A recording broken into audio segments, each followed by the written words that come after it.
a couple of minutes ago saying that they were there and ready to go. Now it says the stream is live, Mac. Okay. Now it says it's live. Let me go. Let me go do this with even though they've got 3 boxes, bro, Mac. Yeah, I'll let them know to fix that. Yeah, tell him to fix that. I'm going to get started with Dutch because I don't want to keep him here all night. Yeah. Okay. All right, Mac. How you feeling? All right? Yeah, I'm feeling fine. That even sucks more. Oh, good. All right, man. Okay. All right, man. All right. Dutch, you ready to do this? Yeah, we're live right now. We all live, Dutch. It's just me and you. All right, you ready, Sports Keita? I'm going to count us in. Sports Keita, I don't know if you're listening, but can you try to fix these boxes, bro? So it's just me and Dutch. Can you fix these boxes or no? Oh, wait a minute. I got a chat here. Hey, Vince, I'm trying to fix the boxes as the usual guy is not in. You guys can start meanwhile. Okay, Dutch, let's start, and hopefully they fix the boxes. All right, let's start talking. I'm going to tell you. Let me count. I'll count us in, Dutch, so Sports Keita knows we're starting. All right, Sports Keita, here we go. In 3, in 2, in 1. Welcome, everybody, to the BroDown. This is the SmackDown review. Oh, what happened? Hello. I don't know what happened here. What happened, Vince? Dutch, I don't know what they're doing on their end. All right, let's try this again, Dutch. Ready? Well, we might as well talk our way through this. We don't know, and they don't either, so hell. Yeah. Let's talk about what's happening. Let's go. All right, everybody. This is going to be an historic night for this show because Mac is out with no electricity, you said, Vince, right? Yes, no electricity, yes. And I have a new setup.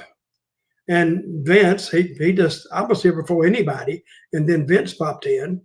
So, and guess what? I'm in a new place, so they want me to pay for SmackDown.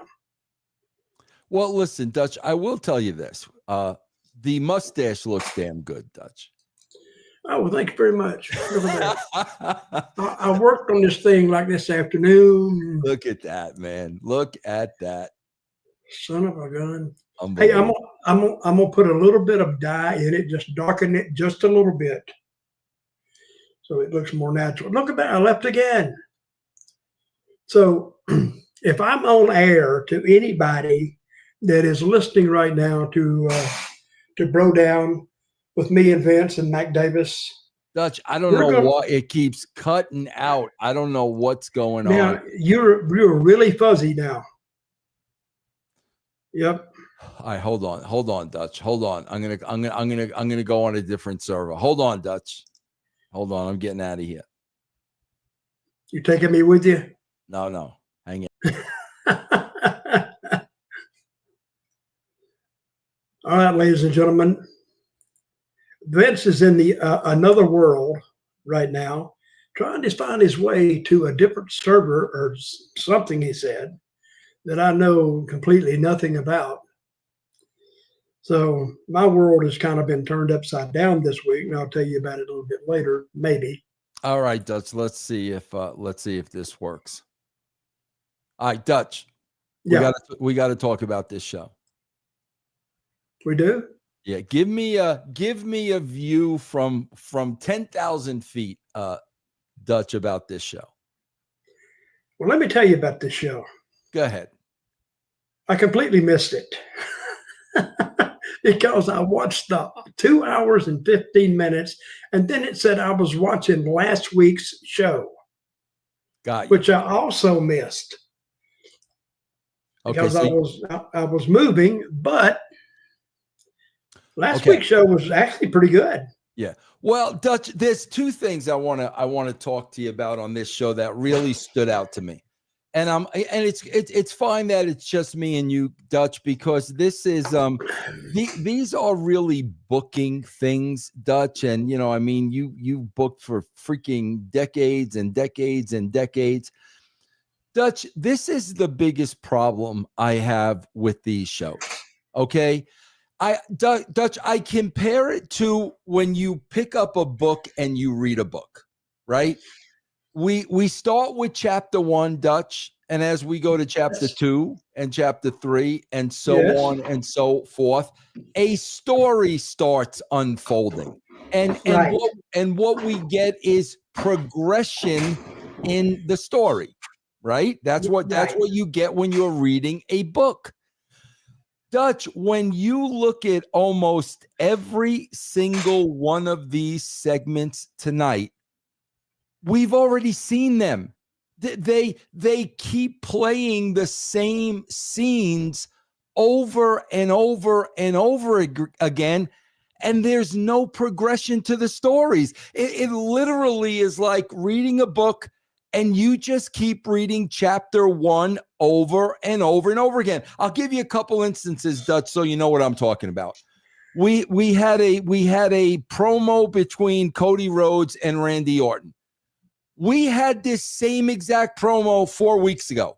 The same exact word for word promo. Then we had the deal where Fatu hit the ring to back up Jimmy Uso. They did the same exact thing last week. Then you had all the tag teams together in one place arguing about the Wyatt Sicks. Coach, this is the third time we've seen this exact vignette in the back. Then we've got a scene with Alexa Bliss and Charlotte. This is about 5 weeks in a row. Nothing is developed. Nothing has developed. They just keep playing it over and over and over again, Dutch. We have later on in the show, Naomi tries to turn in the case and she gets stopped. We've done that 3 weeks in a row. It's like. So did I watch the right show tonight? Yes. That's what I'm saying, Dutch. I swear to God, it's like they've got this house show, and every week they just take it to a different place and replay the same thing in front of a different crowd. That's my beef with them. Nothing progresses, Dutch. Well, unless it progresses, and they know this, unless it progresses and comes to a head, they're not going to move anything. This is what I think, not in their defense, just a little bit. Go ahead, that's fine. That tomorrow's the pay-per-view, right? Yes. And what is this pay-per-view? It's in Saudi Arabia? Yes. Okay. And all they were doing was maintenance tonight. Yes, but they must have been doing maintenance for the last 3 weeks. Yes. Which leads me to another thing. Vince, if you were working for WWE, after what happened in Saudi Arabia, would you go to Saudi Arabia? Absolutely not. Absolutely not. I would get to the airport and I'd have them call me an ambulance. I'd go there and my heart be beating so fast, and they said, "Oh, wait a minute! This man's heart rate is like 160." And I've worked out before I got there. Wait a minute! But I would be scared to death. Are you telling me, Dutch, that you would you would pull the old Fred G. Sanford? You're coming. I'm coming. Yeah, Dutch. I would not go for all the money in the world. I would. Nope. Well, all the money in the world. I said, well, if I survive it, I can tell them to kiss my butt. And I would never deal with it again. But man, that stuff over there it's scary. It really is. That scares the hell out of me. I know, man. And they're right in the middle. I mean, they are right in the middle of Israel and Iran. And, they're to the south of them. They border on Iran, don't they? Yes, they do. Yes. I think. And that's what I'm saying, Dutch. Like, nothing would probably happen, but there's always that chance that it could. And that's all you need, Well, I saw a clip today of just Randy Rhodes and CM Punk walking into this building. And I went, it looked strange. I went, where in the hell is that? but it's in Saudi Arabia. Yeah. Hell, even their architecture looks weird to me. Yeah. Yeah. I think that there's just a vibe there that I don't think I can live with. Now, Dutch, let me ask you this, though, man. In your last couple of runs at the WWE, didn't you have to go do any of those salute to the troop shows? Did you have to go to Afghanistan or anything? No. Oh, okay. They never invited me. Oh, well, that's a good thing. Oh, yeah, it is. Because, the less war zones I'm in, the better I am. Yes, Dutch. I think so. The less war zones, the better. Oh my God! So I remember I was in basic training, and a guy pulled up, I guess a howitzer or something. Anybody? I don't even know. I was in the infantry. I didn't mess with the guns or anything, and I didn't know how loud it was. And he fired that son of a gun. I damn near used the bathroom right there, right on the parade field or whatever we were on. It scared the living crap out of me. So, and I'm a member of VA. So I went to VA and they said, what's wrong with your left ear? That was the side it was on. Ever since he fired that shot, I've had a hearing problem in my left ear. Oh, wow. Really? So I went and told them, hey, Army, VA, I think you should give me some hearing aids, and because I got this, damaged in the Army. And they said, oh, fine.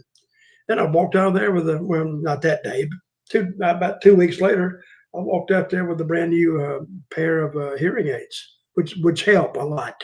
They do. Wait a minute, but you haven't always worn those hearing aids, have you? No. Oh, okay.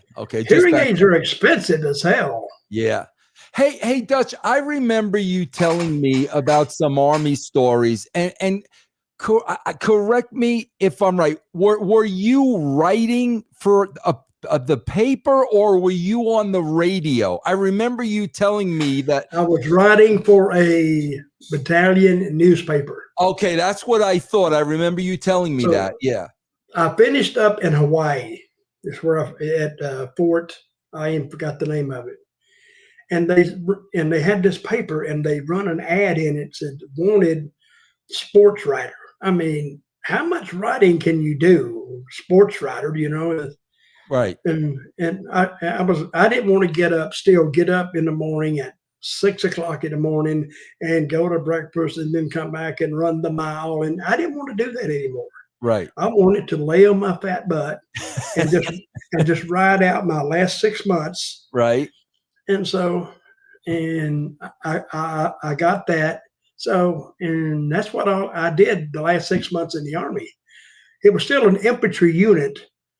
And then I would see all those guys run by me. Yeah. I would be sitting out there smoking a cigar, and I said, "Hey guys, how you doing? You son of a bitch!" What were you writing, Dutch? What were you covering? Well, like we would play another battalion. Got you. I got in you. Basketball, yeah. Or they come up with this new thing called dodgeball or something where you couldn't get hit with it. I don't know. Yeah. I was doing everything I could to stay off going out. This is training still. Yeah. Going out 3 or 4 days a week in the damn woods. Yeah. And it's rain, and they have a rainy season there in Hawaii, like they do in Vietnam. Yeah. They have a rainy season. I didn't find that particularly interesting. And of course, you have your deal, you pull over, but still it rains all night long. Now, Dutch, were you drafted, or did you enlist? When did you enlist? How did you? I was drafted. I don't want to date myself, but I was drafted. I wouldn't join the Boy Scouts. Believe me. They would have to draft my butt to get me there. And wait, Dutch, hold on. You got to let me ask questions, because this is very interesting to me. Because I'm like you, Dutch. If I was around for the draft and I got that letter, I think I would have shit myself, because I'm a freaking pansy. So, Dutch, what is it like? What do you actually get a letter? Like, tell me what that's like. How old were you? about 20, 19, 20. And you get this letter and you just gotta go. Yeah, you get the letter and says they want you to go for a physical. Wow. And I was in South Carolina, so I go to the next biggest town, which was Anderson, and I go to the bus station and I get on a bus with all these other guys, and they drive us right to Fort Jackson. We get down there about 8 o'clock in the morning, and we get off and we go right into the induction center. And we fill out all this stuff and form stuff. Then we get the medical stuff, and then it lasts about all day. Yeah. And then they don't tell you if you pass or if you fail. They don't say nothing to you. But I do remember one time, they were taking blood out of the arms. And I am really, really a wussy about a needle going in my arm because I got cut really, really bad on my foot when I was about 8 years old. Yeah. And anytime I see a needle and going into any part of my body and I smell alcohol, that's it, buddy. Oh, wow. Now, you don't smell alcohol now, but then, they of course. And then I was watching it and I went, yeah. And then I got up and they said, right over there, son. I looked over there. There's about 20 other guys. They're all like that. They're all passed out. And they said, you're not the only one. So I get up, and then when we finished that day, of course, they know how to get a hold of me now. And I did have a deferment till they got rid of that crap, or they redid it or something. And out of 365 choices, I was number 99 they picked. Wow. And they said, if you're under 150, you're probably going to go. Yeah. So I was expecting to go. And then I got a letter one day, you are hereby ordered to report for active duty in the United States military. Jesus. And then they gave you where to meet the bus and all this stuff to go back down there. So I went down there and I was in. Now, Dutch, there was no way to say you never got the letter? No. So well, I could have said it, but they were going to take me anyway. Oh my! So I mean, Dutch, as a young kid, you got to be shitting your pants, no? Well, other guys have gone. I had a friend of mine that went and served over there, and I saw him when he got back, and I just ran into him by accident. Yeah. And he lived at that time about 30 miles from where I was. Yeah. And we was in a store one day and just happened to run into each other. And he had already been over there for a year.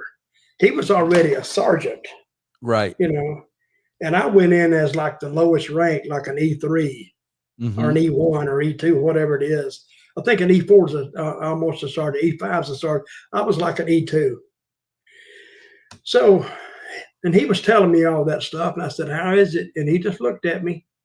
I said, okay, I don't need any war stories. I can read between the lines. Yeah. And then he left.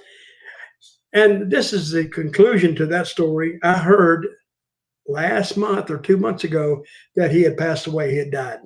Oh, wow. Wow. So but anyways, since I went in there and served on active duty, no matter where I was, I'm eligible for VA benefits. But let me tell you how stupid I am. I was back for about, almost 8 or 9 years. And I was riding with this guy one day, and he was in the Air Force. And he said he had to go to the VA hospital. I says, how can you go to the VA? How can you go to the VA hospital? I don't go. He says, well, you can. I says, how? He said, did you serve? I said, yeah. He said, did you serve a 90-day stretch? That's all it requires. Yeah. I said, yeah, I served. He said, well, hell, you're eligible for it. They didn't tell me that when I got out. Oh, my God. So I went and, of course, when I got back, I went into the damn wrestling business. And, I could have been using, instead of those trips to the doctor, I could have been going to VA for nothing. Oh, my gosh. So Dutch, you were in for 6 years? Oh, no. I was in for 2 years. 2 years. Okay. 2 years. That's what a draftee was 2 years. Wait, hold on. I'm getting a text message from They get text message from somebody says, "Talk wrestling, you stupid bastard." Yeah, no, exactly. That's what it is. It may be just you guys are catching hell for the war stories. Lots of who gives a crap? Because I'm more interested in this. So who's catching hell? Probably the people watching the show. I could care less. I'm more interested in Dutch. And so Dutch, when you get out of the war, how do you parlay that into a 50-year wrestling career? Well, I had a friend that I'd worked some independent shows with, and he weighed about 400 pounds, and he was about 6'5", 6'6", and he got a job with the Atlanta office for the NWA, and the booker there liked him, and he told the booker about me. And so the booker told him, when I get back or when he sees me, tell me to come and check in with him. And I walked in, he hired me on the spot, and I started. Wow. So Dutch, you said you were working indie. So how did you get a train? How'd you train? Who trained you, Dutch? Nobody trained me. So how did you know what the hell you were doing when you got in there? Well, hell, I didn't. I just watched them. Wow. That's amazing, man. That's amazing. So I learned, I said, to give an arm drag is a lot better when the guy works with you. Because when I found out, well, the other guy is supposed to work with you, hell, it made it so much easier. Yeah. But anyway, you're talking about wrestling and putting stories together. Yes. That's what it runs on. Yeah. And you look at the tribal chief and how long that ran. Yeah.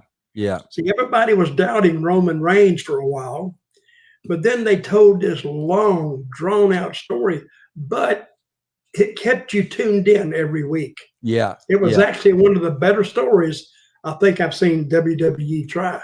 Yeah. And see, people watching wrestling today, they have no clue what territorial wrestling was like. Right. Very good.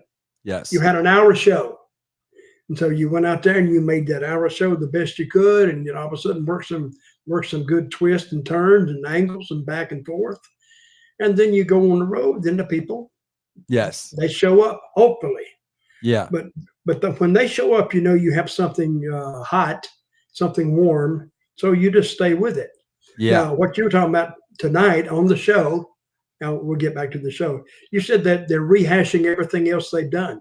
Yeah, there's no progression. It's like they just keep running the same play over and over and over. Dutch, the way I did it when I was at that WWE, Dutch, we wrote pay-per-view to pay-per-view. So we knew what the pay-per-view match was going to be. So we had 4 weeks to build to that match. So every week you did something, you progressed it a little the next week. You progressed it a little, and finally, the go-home show, it was hot, and everybody wanted to see the match. That's what's missing here, because from week 1 to week 4, they just keep repeating the same thing over. There's no progression. Dutch, I want to ask you about this booking. I don't know if you saw this or not. I want to this in particular, because I didn't so much mind what they did, but I don't think this was the spot to do it. So, Dutch, this is the go home between CM Punk and John Cena. They have their match tomorrow night. This is the go home. Okay. On last week's show, Cena got heat on Punk. He laid him out with the belt. He put him through the table, and then he cut a promo over CM Punk, and he just absolutely annihilated Punk in the promo while Punk laid there dead. That's what they did last week, okay?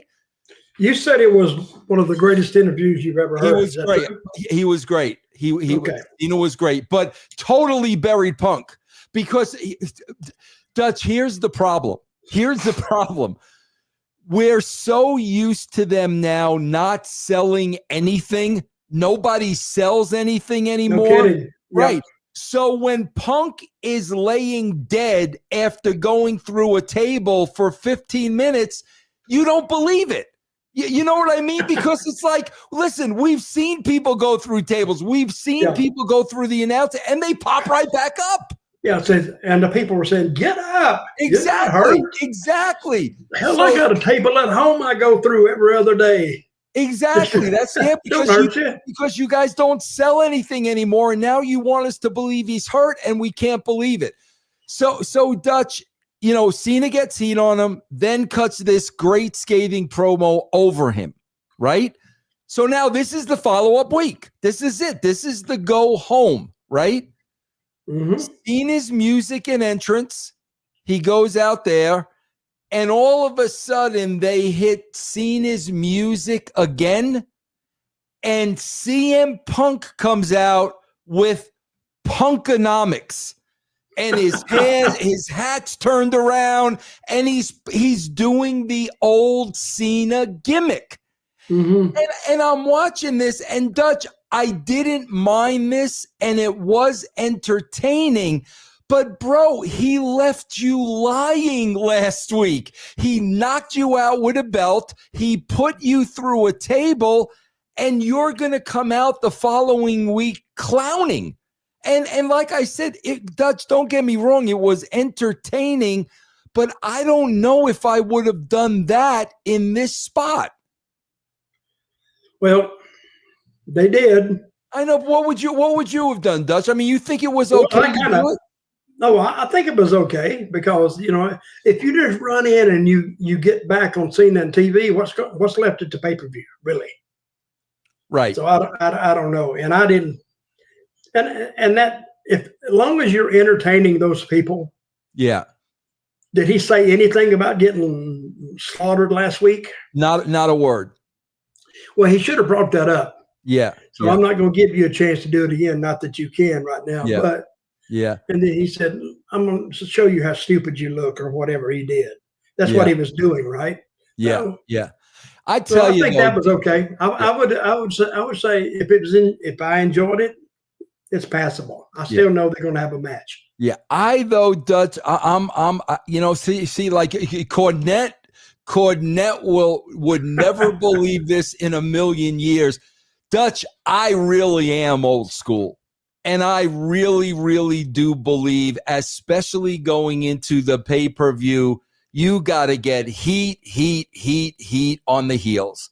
I still really, really believe that, but that's not the way they do it anymore. We used to do it like that every single week. Heat on the heels because you want to see the baby face get their comeuppance at the pay-per-view.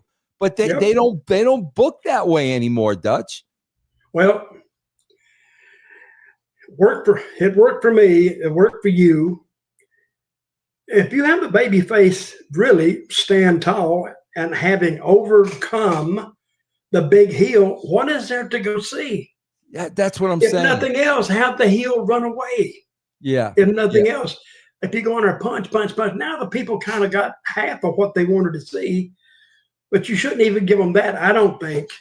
I think they should pay the money and go. And now that you've made, you know, that's what the purpose of the business is to sell tickets. Yeah. So I don't know, but who is booking WWF? I know the main booker. Well, I know Triple H is overseeing it all. I mean, at the end of the day, he's the one that says yes or no. You know what I mean?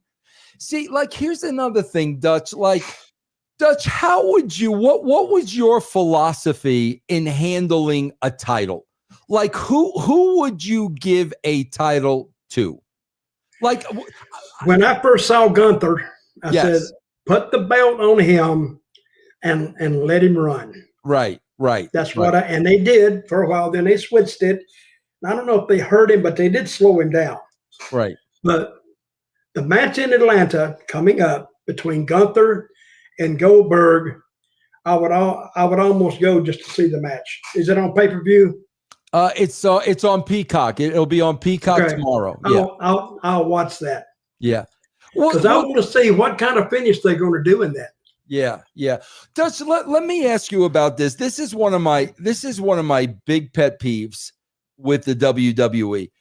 You know, Selena Vega was I think she was the U.S. champion. Okay. Mhm. Now, in my mind, they're putting the belt on her because she needs something, and they're putting the belt on her to get her over. Okay. Yes. But Dutch, what happens is 4 weeks later, they take the belt off of her, and she's now at the same place she was before she ever got the belt. And I don't understand. I don't understand that either. I don't understand. What I don't understand is the start of it, putting the belt on her in the first place. Right. I mean, they got a lot of better girls. Well, Chelsea and bigger girls. They took the belt off of Chelsea Green to put it on her. Chelsea was very entertaining. She's got the belt for 4 weeks. They take it off of her already. And that didn't escalate the character. Yeah, I do like the way that Chelsea handles her character. I do too. She's all over X, all over Twitter, all over this. And they got a good little thing going there. What's the big heavyset girl that's with them? Oh yeah. Oh gosh, I can't remember her name now. Yeah, but that's a good group, and so I think there's a lot of money in Chelsea Green. Oh, I do too. I do too. Hey, Dutch, let me ask you a question. You know, I always tell everybody this, that you could talk about women's revolution and Stephanie McMahon. You could talk about all of that crap. Dutch did that with the knockouts freaking in 2002. Dutch did this 20 years ago. Dutch, I want to ask you this when it comes to, like booking, because you spent so much time with the women. Dutch, what is the difference when you're working with the women compared to when you're working with the men? What is the difference when you're booking and you're working with them? Well, working with that particular group of females in TNA was very good. Yeah. I walked in there the first day and I said, all right, that's after we established the division. Right. Remember we were picking girls?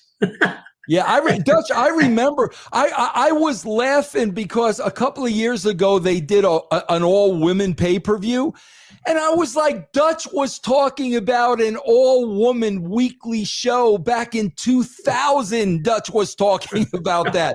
But go ahead, Dutch. I want to hear the story and the difference. No, we had a creative meeting. You, me, Jeff, and I don't know who else. Maybe somebody else in there. And Jeff was saying, I don't know if there's enough girls out there to do it. I said, well, I was a smart ass. I said, half the population is female. So I think we could get them interested in this. And then we finally got that group together and they were good. Yeah. As soon as we had Gail Kim, but we had nobody for her to work with. And then she told me about Kong. The amazing Kong, awesome Kong. And I said, well, I'm glad you told me because I want her here. She said, when? I said, well, yesterday, really. But get her here as quick as you can. Tell her to call me. and when I brought her out there, that big woman, Awesome Kong's a big woman. And when she walked out of there, even though we were in an amusement park, an entertainment park, we were at Orlando Disney. Was that where we were? We were at Universal. Universal, I'm sorry. Yeah. And she walked out there, and that crowd, it was hard to pop them because they're all tourists. Yeah, they're not wrestling fans. They were dragging people in from the park to fill the seats. And they saw her coming down there, and I saw them sit up like, what the hell is this? Yeah. And I told her, do not go off your feet till I tell you to. You're the Abdullah of women's wrestling. Yeah. And she wanted to do spots for those girls, so like put them over. I said, no, I'm not putting them over. I'm putting you over. Right. Because you're going to, mainline this whole women's division, you and Gail. And we worked it to a point.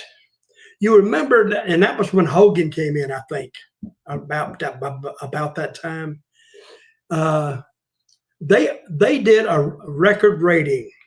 Yep. Except the only one that beat them was the Hogan. The first time he was on TNA. Yeah.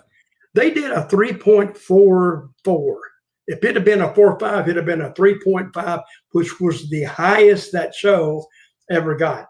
Right. And it was just a match between Gale and Kong, and we gave them the last 20 minutes of the show, and they tore it down. I remember that. So, and how many thanks you think I got?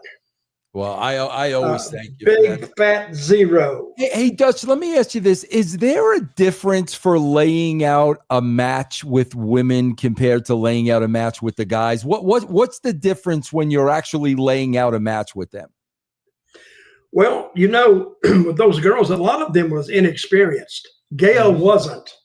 Kong wasn't. And there was a few more that wasn't really green.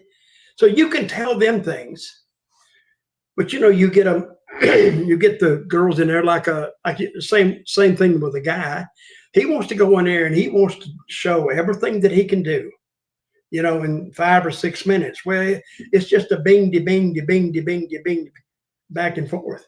Yeah. And that's what they've learned by watching all this other wrestling. But I said, guys, slow down and make something and give the announcers time to talk about what they saw. Yeah. But it was just, but anyway, with the girls, and I said, watch Gail and watch Kong. Yeah. Because Kong would beat her up. And I did like my little valet I put with Kong. Aisha Said.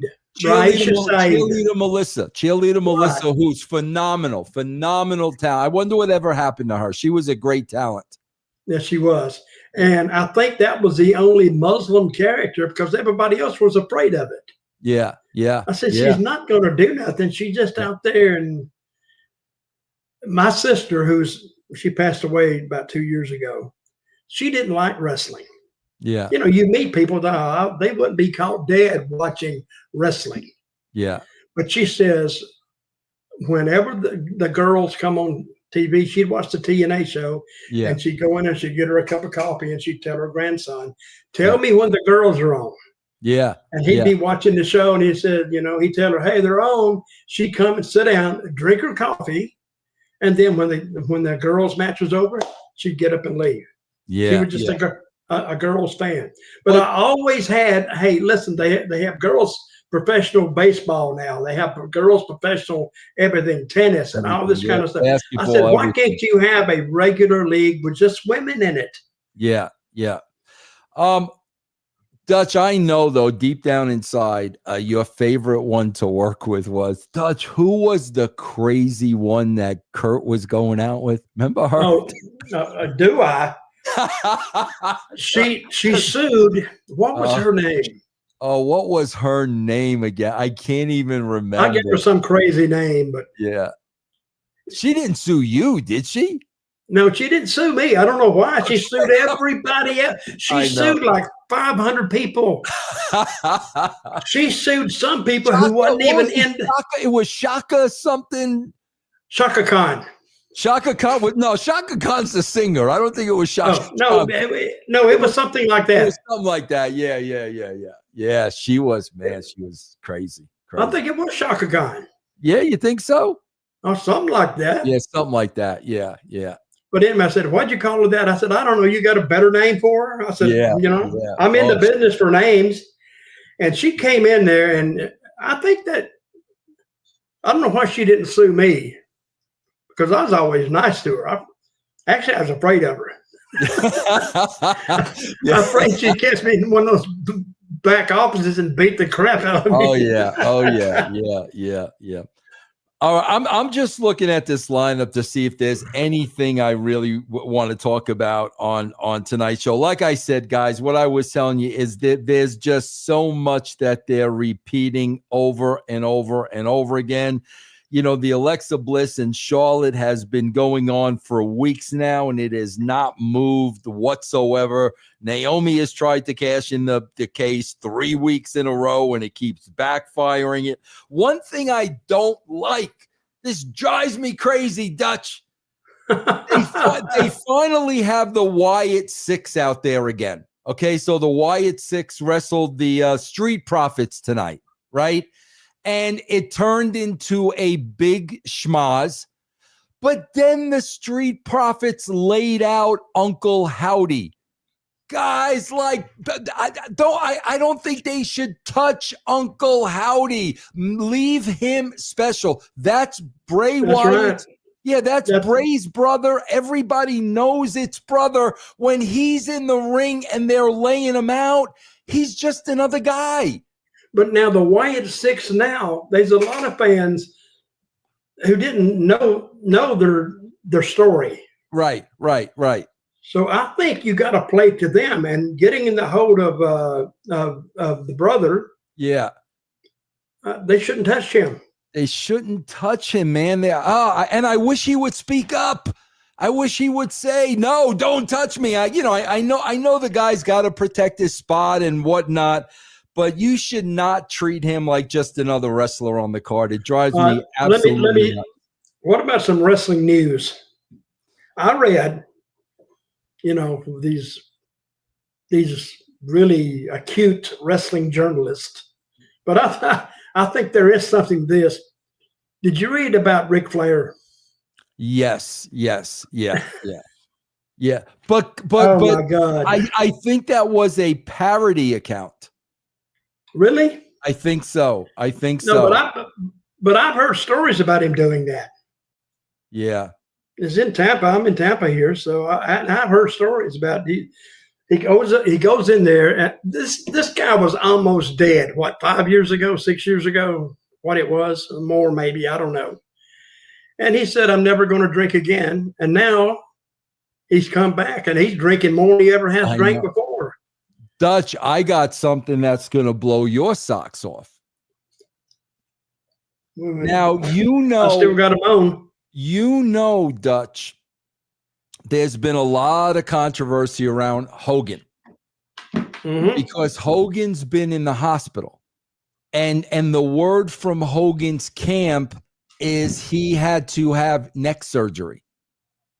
So then Hogan's friend, Bubba, remember Bubba the Love Sponge? Oh, yeah. Had lunch with him.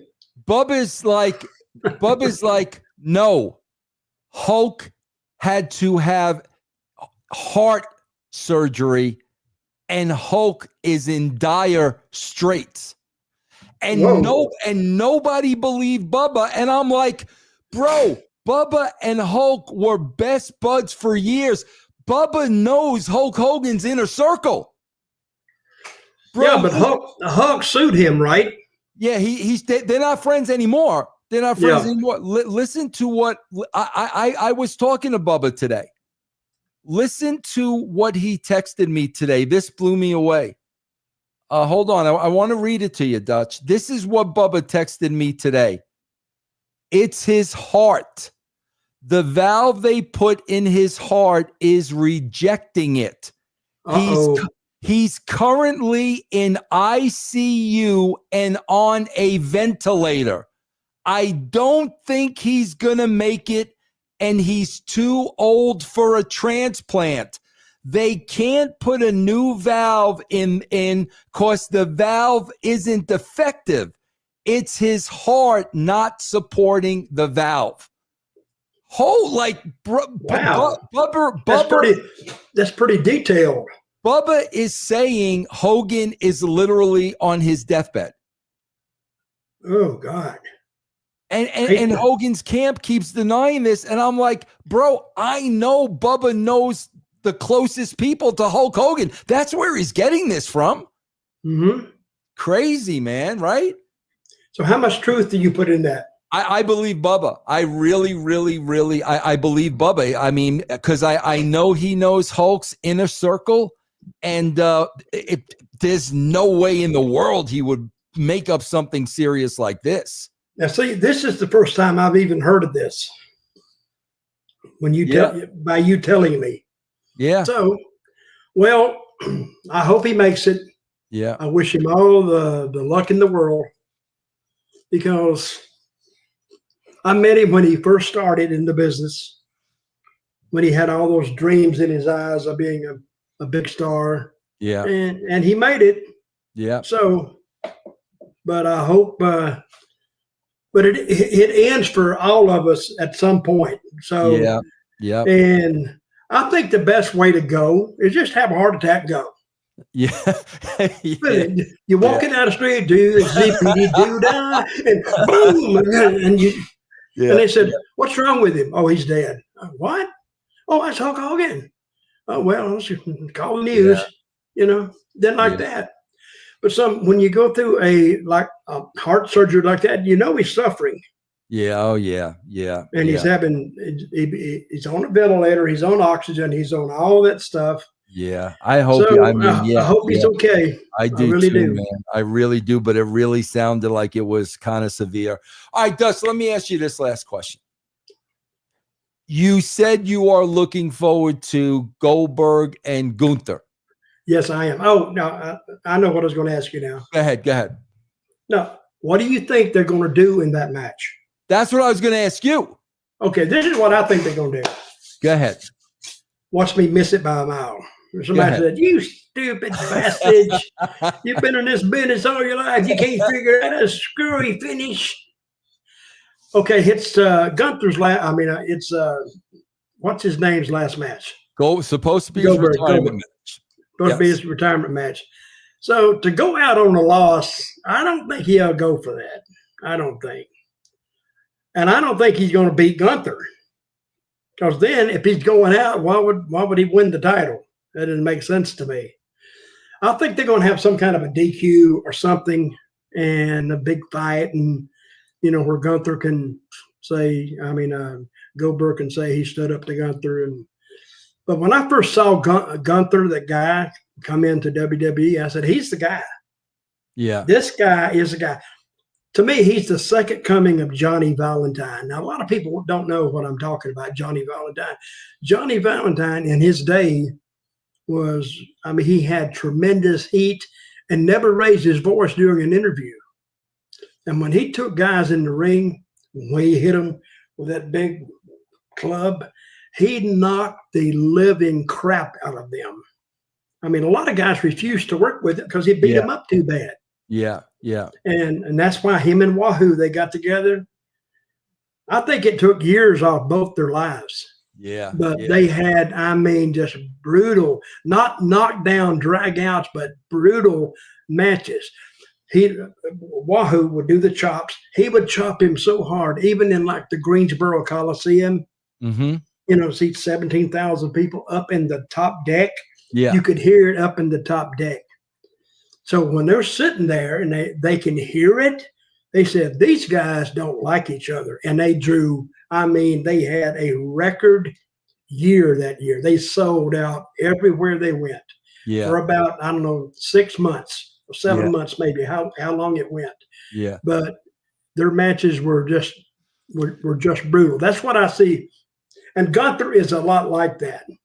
He don't do a lot of little cheap little arm drags and all that stuff. He just beats them up. Yeah. So I kind of like that. Unless it's me, he's beating up. Yeah. So I'll call a timeout and get out of there. I think there's a lot of problems with this one, because first of all, it's supposed to be Goldberg's last match. Right. Second of all, man, they've beaten Gunther to death, Dutch. They had Sami Zayn beaten. I don't get that. I don't get that. Why kill one of your hottest acts, your hottest talents? That's what I'm saying. I don't understand that. I don't either. And they've killed him to death. And I'm like, you can't beat him again. I don't think they're going to do that. Well, then it's got to be a DQ. It's got to be a DQ somehow. Yeah, I think somehow, Dutch, I think here's how they're going to get out of it somehow, some way. I think Rollins is going to cash in the case. I think that's how they're going to get out of it. Either it's a DQ, either it's a double down, either, whatever it is, I think he's going to wind up cashing in the case. Rollins has the case now. Yes. Can he cash in on the champion or Gunther? No, Gunther's the champion. He's got to cash in on the champion. Yeah. So, but Rollins can do that. Yes. He has 2 opportunities to do it, right? For whatever title he wants. Okay. Yeah, for whatever title he wants. And that's a good idea. Yeah. I think that's their only way out of this, to be honest with you. And that would be a good way to get out of it. Yeah. So, doesn't help Gunther. Yeah, well, they got to do it in a creative way because they've beat that guy to death, and he's too valuable. He is. Yeah. He used to weigh like over 300 pounds, I heard, 320. Dutch, do you know, I swear to God, Dutch, I went over to the UK, man. It was almost, it's got to be 10 years ago now. They had me go over to the UK. They had me go to Germany, and I was with the heel champion. I was representing the heel champion, and guess who his opponent was? Gunther, 10 years ago. Yeah. Well, you met him 10 years ago. And he was really big, heavy, out of shape. Yeah, he looks like $1 million today. Yeah. Yep, he does. He looks very. Yeah. And they've done a good job with him. Yeah. And even when he does interviews, his interviews kind of have a little extra. Yeah, he's good. He's very good on the mic. Yeah. Because of the accent. So, well, I hope they do well. I hope everybody is safe on this trip. Me too. What time is it over there in Saudi Arabia? Oh God, I don't even know. About 8 hours ahead of us, right? Yeah, something like that. Yeah. So, Dutch, let me ask you this as we wrap up, because I was trying to follow it this week. I was trying to follow James's Twitter. Is Story Time with Dutch is back, right? Yes, it's back. Okay, so did you record this week? Yes, I did. Okay, so there should be new. Go ahead. Well, I had to have new internet put in, and then it was still spotty. Yeah. So then I ordered me just a subscription, I guess, just on my own. Yeah. So now I got that, and there's no breaks in it. So, but anyway, it's working, and Storytime with Dutch is back. You know, I got 130,000 subscribers, and I want everybody here that's hearing this, go over and subscribe. Yes, that's amazing. How hard is that to say, hey, I'll take it? Well, because you got to tell them it's free. It's free, guys. Go over there and subscribe. The channel is free, and it's Dutch's stories are the best thing on the internet. Storytime with Dutch. Go check it out. All right, Dutchman, it's great to see you up and around. The internet is great. You look like $1 million as always. And I will see you back here next week, my friend. Thank you. And we the people. Yes, sir. God bless America. What did I just do? Hold on, Dutch. That's a good one. How do I end this? Oh, they got to end it. All right, let's wait for them to end it. All right, you guys can end this if anybody's there. Uh-oh.